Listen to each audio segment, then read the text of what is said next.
Hello, everyone, and thank you very much for joining us today. I'm Deborah Garlick from Henpicked Menopause in the Workplace and Menopause Friendly UK and Australia. And today's session, as you all know, is menopause and taking back control of your weight. Now, what is it about this subject that had 1,500 people registered just like that? This is an extremely popular subject, and I'm delighted to welcome back Jackie Lynch, registered nutritional therapist and author of the book. Can you hold it up, Jackie? There you go. If any of my family and friends are watching, I'd like that for my Christmas stocking. That's how to manage your energy during menopause and is brand new and out. Is it, Jackie? It certainly is. It's available in all the usual places. Thank you very much. And now we've done a wild plug for an exceptionally brilliant book. I wanted to, the session today is about menopause and weight gain. Now, Jackie, when we said what shall we cover in the next lunch and learn, the next lunch and learn. I had a few people saying, "Oh, what about weight gain?" Oh, none of us could see the book, Jackie. Can you wave it around Try again? again. Sorry, everybody. There we go. A There you go. Happy Menopause Guide to Energy. I'm going to mirror my video and then you can actually see the title, which is also good. I've got to say, I've lost two of those now. And whenever I go out on a session, I put it down. I see somebody flicking through it, and then they just wander off. And you're welcome. I hope it helps you if you've picked up my book somewhere. So welcome again to this session, and it is about menopause and weight, taking back control. And actually, I understand why this is so popular. Because for any of us experiencing menopause, you do change shape. I used to always say, Jackie, that once upon a time, I can remember that if I was going on holiday, I could go on some sort of diet for a couple of weeks and be back at my target weight. But it doesn't quite happen that way anymore. So the reason I asked you back is because I followed one of your special New Year. I won't call it a diet because you don't really do that, do you? You always say about adjusting your nutrition, etc. And for the first time, I lost that half a stone that was absolutely impossible. Took me a long time to do it. So for me, and please do put any questions, any thoughts, any comments in chat, because I wanted to get to the bottom of why do so many of us notice changes in our shape, especially around the middle, during and after menopause? Is it really a thing? It most definitely is a thing, that sense of losing your waist, which is really annoying, isn't it? And it's all about our hormones because, and interestingly, it's not just the sex hormones as you might imagine. So it's not just estrogen, progesterone, and testosterone. We are very hormonal beings, as you probably already know. Um, and other hormones like insulin, glucagon, adrenaline and cortisol all come into play at this stage. Because you see, before menopause, estrogen helps direct fat to the hips and the thighs, what we would call a pear shape. And that's nature's design for fertility and pregnancy. So the fat's stored safely there and can be used for energy when we need it. But when the estrogen levels start to fall, that influence fades and the body shifts more towards an apple-shaped pattern, storing the fat deeper in the abdomen, essentially. And these abdominal fat cells are more sensitive to hormones like cortisol and insulin. So when those hormones start to fluctuate due to blood sugar swings, many of you who know me will know I'm always talking about blood sugar, stress or sleep disruption, the tummy becomes the preferred storage site. And then in parallel to that, the declining estrogen also makes us a bit more resistant to insulin. So we can't balance the blood sugar as effectively and as simply, and it becomes less efficient at using glucose for fuel. So the body tends to store the glucose that we're having as fat around the middle rather than converting it into energy. So that's why blood sugar balance is so important, not just for managing menopausal symptoms all round, which I'm a great believer in, but also because of weight management in menopause. So, if I've got this right, then this is something that is pretty normal, happens to many of us during this time of life. You mentioned about the pear shape being the fertility shape. What about those of us that have perhaps always been an apple? Well, I mean, generally speaking, if you are predisposed to putting fat on around the middle, it's nearly always a sign of overworked adrenal glands, too much cortisol, too much stress going on. And so, very often in my nutrition clinic, for example, when I'm working with women who are looking at weight management, the first thing I say is we've got to bring the stress down because the more stressed you are, you're not going to convert that food into fuel, into energy. It's going to go straight around the middle because chronic stress puts us into something called the resistance phase, which is when the body is in a permanent sort of preparation of fight or flight. And so we're still programmed genetically for about 10,000 years ago. And when those fight or flight response comes out, the cortisol and the adrenaline are released, they're thinking imminent physical danger, saber-toothed tiger. So what they'll do, if you know, is they will store fat around the middle because it's a handy little fuel store, nice and close to the liver, so that when that danger comes, that physical danger that actually isn't one at all because it's probably our appraisal or our bank balance or whatever it is that's making us stressed. But in the meantime, the body is storing fat around the middle. So it's often a bit of an indicator that you need to address stress in my experience. That's very interesting because you've got a bit of a cycle going on there, haven't you? Because I Yeah. know I was just saying before we came on this call, we had a huge September. We had our menopause and menstruation friendly employer awards. We came straight out of that into Menopause Awareness Month, and the team are out delivering over 100 sessions. Our training directors just said we've educated 100 London buses worth of people so far, so it's Wow. absolutely huge. So, that period of um, being busy at work, I hear what you're saying Yeah. about bank balance and all of the other things that are going on. It might be your children still at home. You might have caring responsibilities like me and my husband do. And it's a lot. But that spiral is you get stressed. The first thing that happens, Jackie, full well I'm going to say, I reach for the cheese puffs Here we instead of go. something I knew the cheesy healthy. Wotsits would come into it. They're definitely not Watts, it's the Marks and Spencers, but it's they're my favourite. But it's kind of you're then in a downward spiral, then you hate yourself.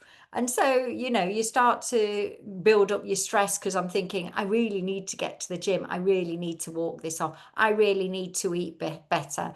And you're self-flagellating, and Yeah. that puts your cortisol up even more. Yeah. Yeah, absolutely. It is an absolutely vicious cycle. And, midlife is such a stressful time. We've got so much going on that it's not at all surprising that we start to struggle. Right, okay. Now, full well I'm going to say, can you do something about this? I mean, lovely comment. Somebody saying, reaching straight for the Haribo. And I have a Haribo belly, is one of the comments in chat, and I absolutely get that. Yeah. So is this inevitable? Inevitable is a big word. It is the natural course of events. So to that degree, it's inevitable. But does that mean you then can't manage it and you can't get your waist back? No, absolutely not. There is an approach to this, which I'm very happy to share. Please do. So you've got to get your blood sugar balanced, and it is about balance, not restriction at this time of our life. So I'm not saying, oh, you've got to strip all these foods out. I want you to keep your blood sugar nice and stable. So that's going to be protein, meat, fish, eggs, lentils, beans, tofu, quinoa, all good sources, nuts and seeds of protein and fiber. Every meal, every snack. So fiber is complex carbohydrate, brown bread, brown rice, brown pasta. The body burns through it more slowly, keeps you going for longer. So that's all great. So just think protein and fiber with every meal and every snack. That's going to keep the blood sugar stable and deal with some of those insulin spikes. I'm going to talk about insulin in more detail in a second.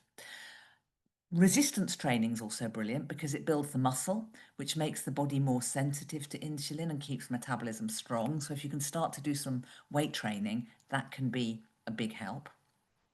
But how we eat is really important here because those of you who have become grazers, that's quite problematic.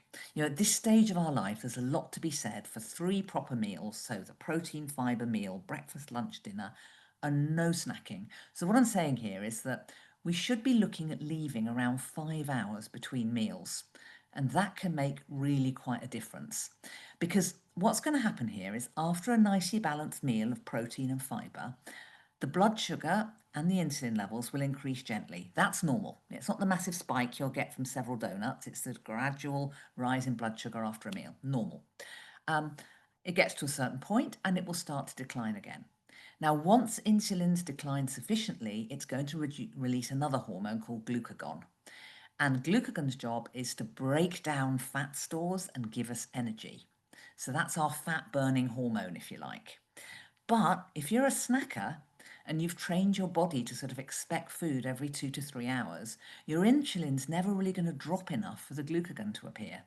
So the fat burning process won't really happen. And although you may think, yes, but I'm not actually eating that much over the course of the day, it's not the quantity, it's the timing. It's all about the timing.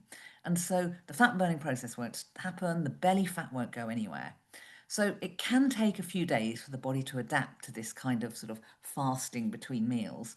And you will feel hungry and irritable, but it also will really settle down and you'll get there. And that can be a game changer for those of us who are struggling with that sort of midlife belly. Do you know, that's absolutely fascinating because, of course, I was expecting you to say protein with every meal and Fiber, fiber, yeah, my old yeah, friends. vegetables and all of that sort of thing. What I heard differently there was 5 hours between each meal. That's a long way to go, isn't it? Well, it's going to depend on the individual. Obviously, if you're diabetic, you will know that you need to be very careful about maintaining your blood sugar and being careful about this. But the truth is, our metabolism has slowed down. And quite honestly, we we don't need as much food as we did when we were younger.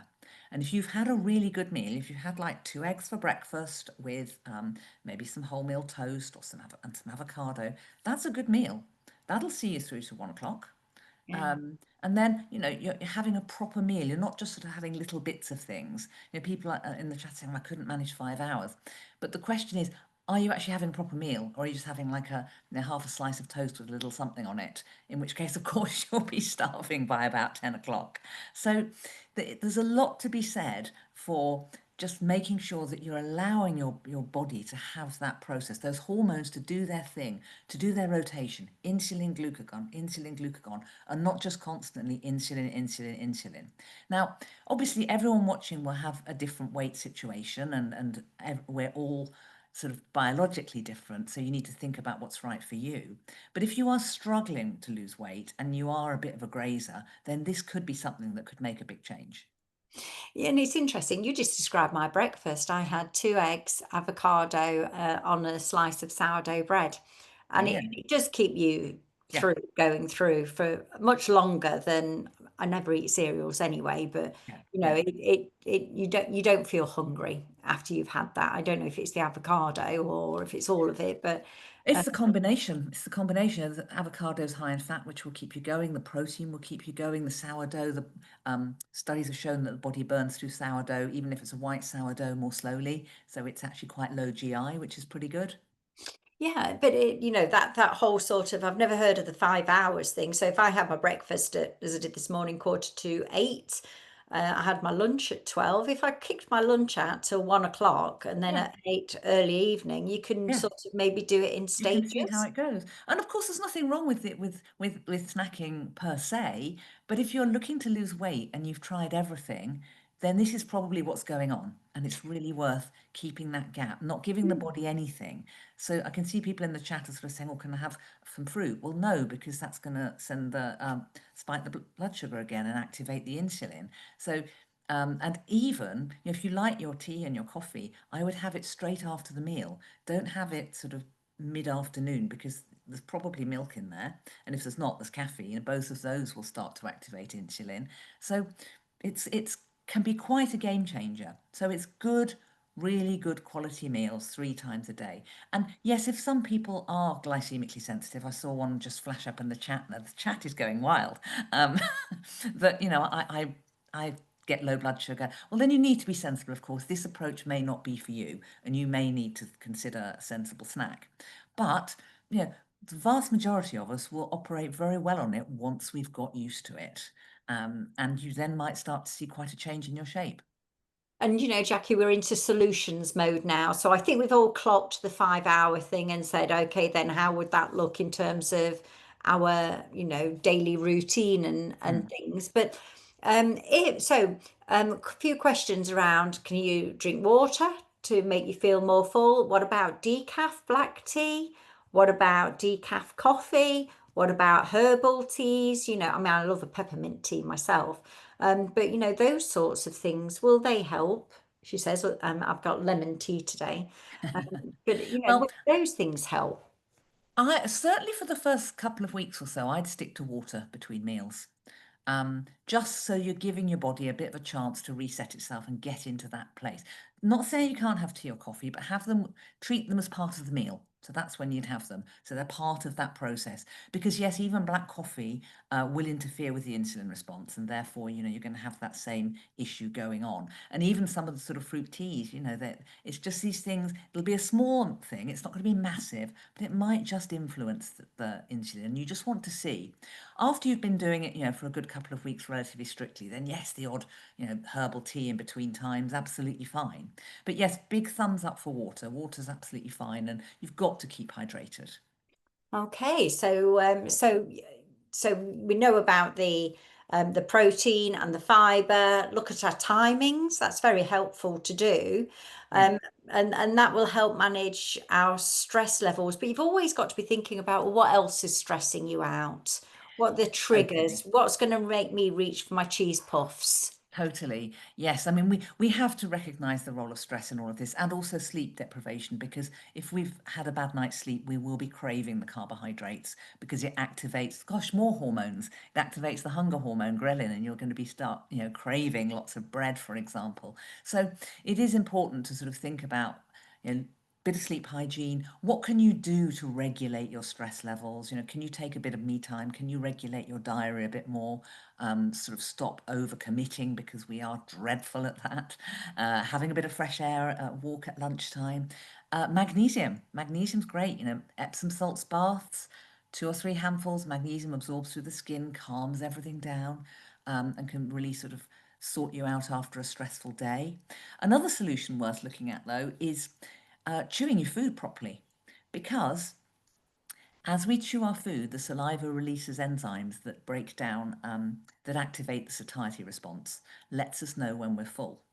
And often, if we eat really quickly, the brain doesn't quite have time to catch up. So you eat a meal really quickly, then you have dessert because there's still room. But that time in a restaurant when the waiter takes a while to ask for what you want for dessert, and you actually have changed your mind. You think, oh, I'm actually quite full.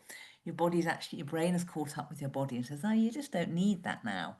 So making sure that you're chewing your food properly. It doesn't need to be sort of 32 times or whatever they say online, but not swallowing large lumps of unchewed food, savouring your food. You will start to find that can be a game changer when you actually come to managing your weight. Thank you. Can I ask you a couple of things because I've been prompted by the chat? Intermittent fasting. Yeah, it's a funny one, intermittent fasting. I don't like the 5-2 diet. I don't think it's right for women, because most women have been mucking around with their metabolism for years, which is not helpful. Intermittent fasting in the form of time restricted eating can work very well for some women. So maybe you have your breakfast at 10 and your evening meal by 6. So that's an 8-hour window, and then you're fasting for the remaining 16 hours. Um, I will say though, and the nice thing about that is that you can have that blood sugar balanced meal, really good proper meals in there. It's not restriction, it's just the time that's restricted. But a lot of women find they've been doing that for ages and they're not getting anywhere. Now, if that's you, this is where you might want to rethink things. Think about, well, what's my hormones doing? Shall I go for the 3 meals a day and literally no snacking? That might work better. Intermittent fasting can be great also for people with IBS, because it gives the body a break, gives the digestion a break. So anyone who's struggling in that regard can also find it useful. But in my experience, fasting doesn't work for people who are chronically stressed, Really not great for anyone with a thyroid condition. Obviously, diabetes, not fantastic, because you need to be managing your blood sugar, but that's a whole other medical ball game, and you'll know what you need to do. So, in some cases, yes, there's an argument for it, but we need to recognise that we are all different. And if you've tried intermittent fasting and it works brilliantly, then yay, keep doing that. If, on the other hand, you've tried it for ages and just think, God, I'm eating less than ever, and I'm literally not losing any weight, then you might just need to start again and think about those 3 meals and see if that works. Yeah, so keep tracking yourself. What about Atkins?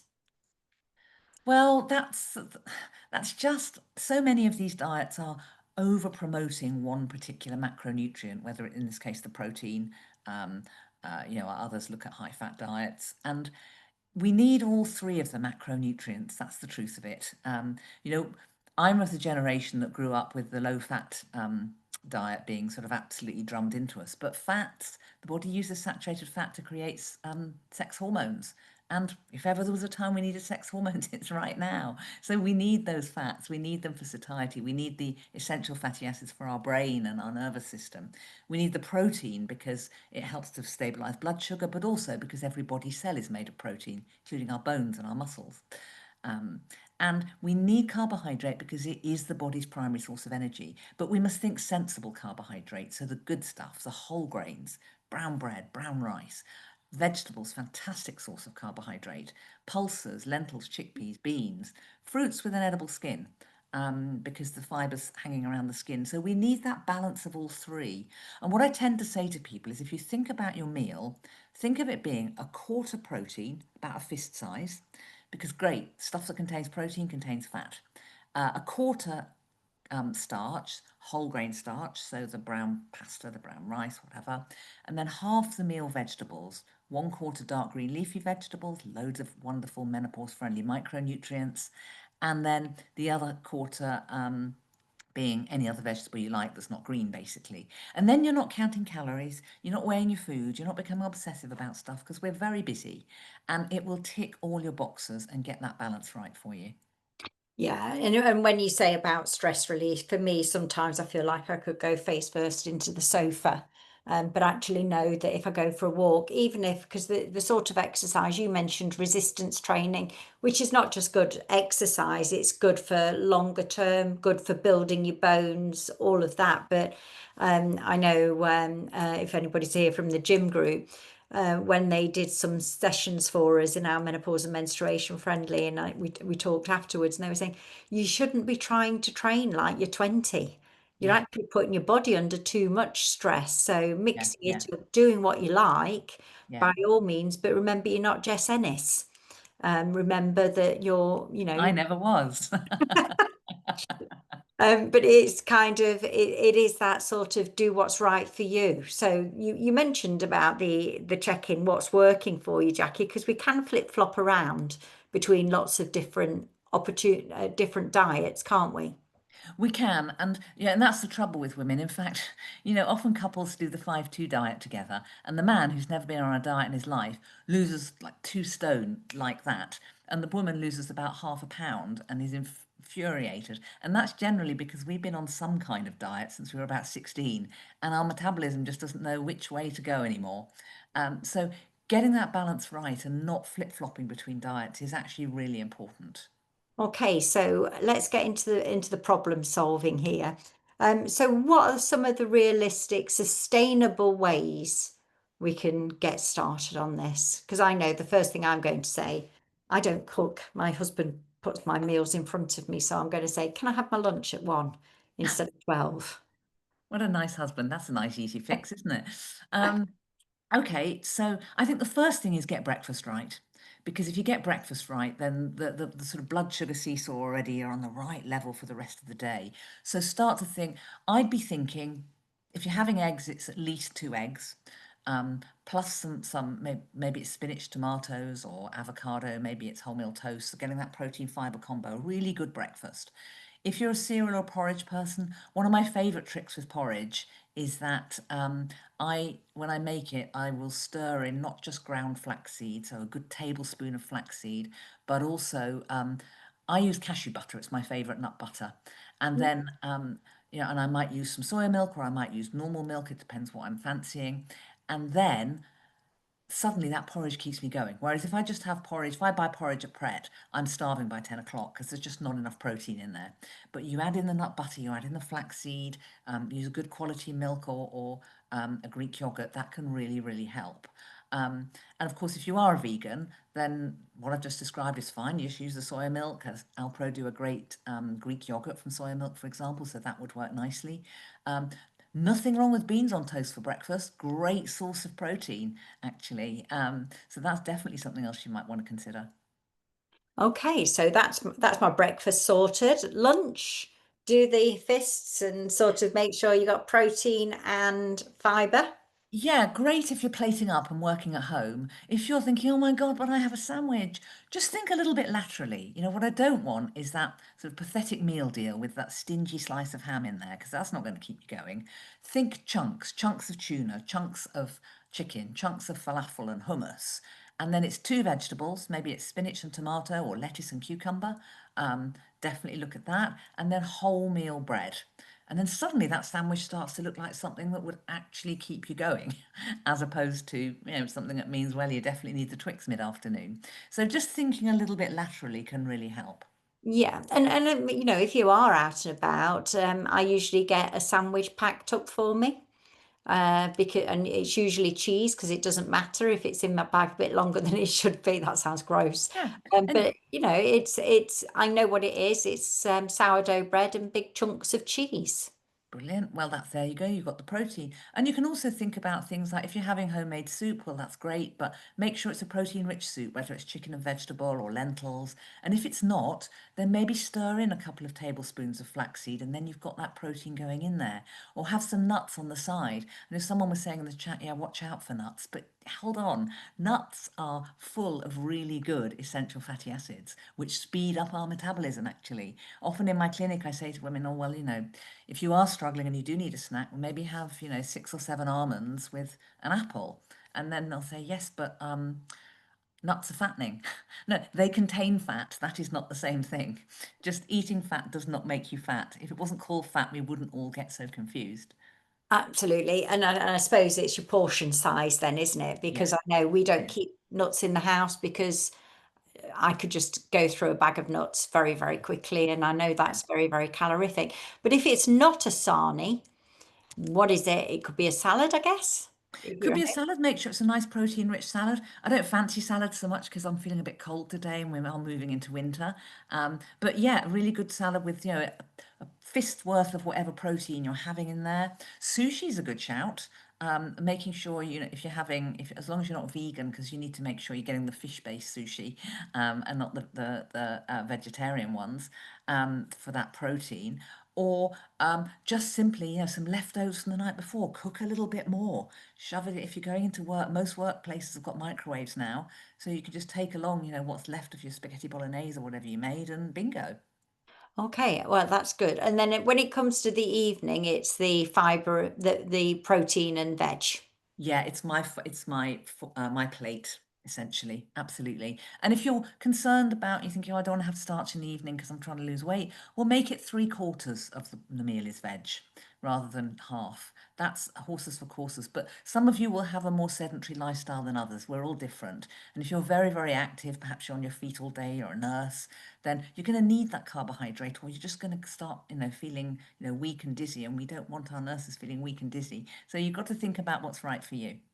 Yeah, and actually, many people are saying they're a bit time poor. I'm too tired to get up in the morning, prep for the day, and all of that sort of stuff. But I know if I'm out, I'll perhaps pop to Pret because they do a decent sandwich. Sorry, decent salad, or they also do things like boiled eggs with spinach Yeah, around them and those sort of things. Protein pots, I think they call them.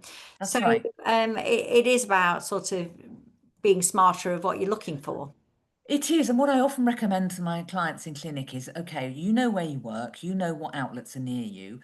Next time you've got a bit of time, go and actually spend some time there. Not when you're rushing because you've got to get back to your desk, but just, maybe after work, go and have a proper look at everything, check a few labels, think, okay, now I know that and that are my quick wins. And so when you're really short of time, you're just dashing out to grab something, you already know what you're going to get. And you're not suddenly thinking, oh, I'm losing time and I'm just going to get that awful thing because that's the quickest and I don't know what to get. So a bit of planning goes a long way. It certainly does. And so I'm going to ask you, Jackie, what words would you like to leave us with? Because you've been watching the chat go round just the same as me. So you can see what people are saying are the challenges. And the last thing we want to do is add extra stress to people in terms of, right, thou must go away and do that. You're just too sensible for that sort of regimen, aren't you? I definitely am, Deborah. Thank you for saying that. Yeah, go easy, take time. Just because I've said all of this, and just because, yes, it will be recorded, and lots of people have asked, it's being recorded, so you can catch up on it. Have another listen and just think about it. Take time. Maybe you make one particular change and just see how that goes. Build it up gradually. Rome wasn't built in a day. You don't have to go crazy.